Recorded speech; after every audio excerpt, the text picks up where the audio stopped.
Hi Circus friends, my name is Miss Polly and I teach with Bindlestiff's Circus After School program at the Children's Workshop School in the East Village of Manhattan. Now, in circus class, one of our favorite things to do is to balance a peacock feather.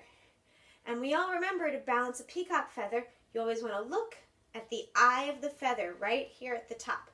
So I hold my hand flat, I put my feather on my hand, and I look at the top of the feather, and wherever that top of the feather goes, that's where my hand goes. Now, that same principle can be used to balance anything. So what I want you to do today is I want you to find something in your house that you can balance. I found a nice wooden spoon from my kitchen. So the same thing I used with the feather, I'm going to use with my spoon. I'm going to open my hand, put one end on my hand, and even though I don't have an eye, I'm still going to look up at the top. So balance the end on my hand and look at the top, and wherever it goes, that's where my hand goes. One more try. Looking at the top of the spoon. Now, if I really master that, I can turn my hand upside down and I can try the same thing, woo, on the back of my hand.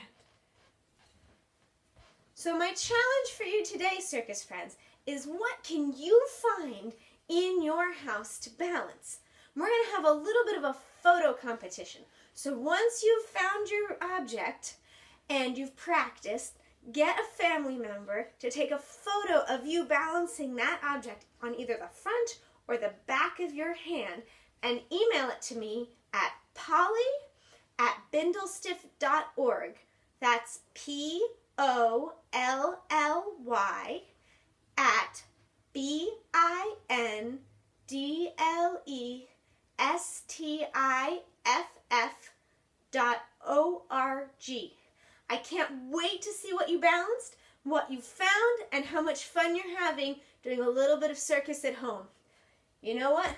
I'm going to try one more balance today with my shoe.